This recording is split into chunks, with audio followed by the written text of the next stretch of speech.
Kenyans with a family in the United States are bracing for a fresh financial squeeze after U.S. President Donald Trump signed a new law taxing every shilling they send home. The 1% remittance tax, part of a controversial budget plan, could strip more than 3 billion shillings a year from cash sent back to Kenya. Tonight, we break down how this tiny cut could take a big bite out of the lives of Kenyans who depend on their loved ones abroad.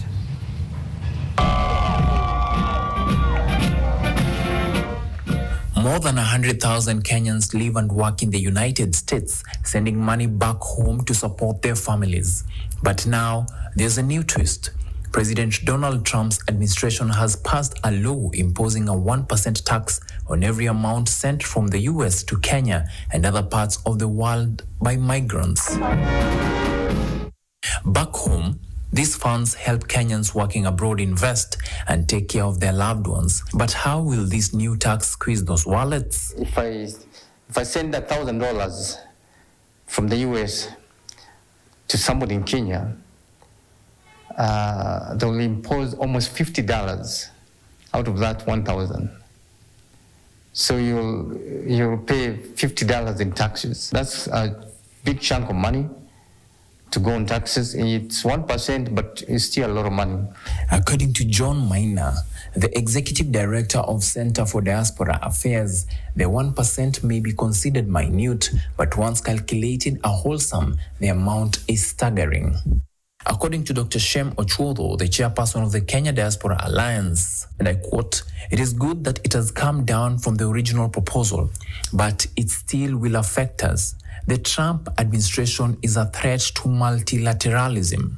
We are living in very dicey times." To estimate the impact, last year alone, Kenyans living in the US sent more than 53% of all the money coming into the country from abroad, a lump sum of over 640 billion shillings. This means if the new tax had been in place, the US would have pocketed more than 3 billion shillings as government revenue, an amount President Trump says is small compared to what America spends to host foreign workers, including over 100,000 Kenyans.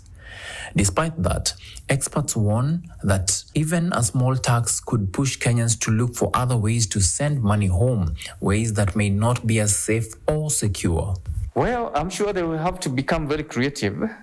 Kenyans in the US will have to find a way to still send the kind of money they want to send to their families without being penalized with that 1% tax of the remittance.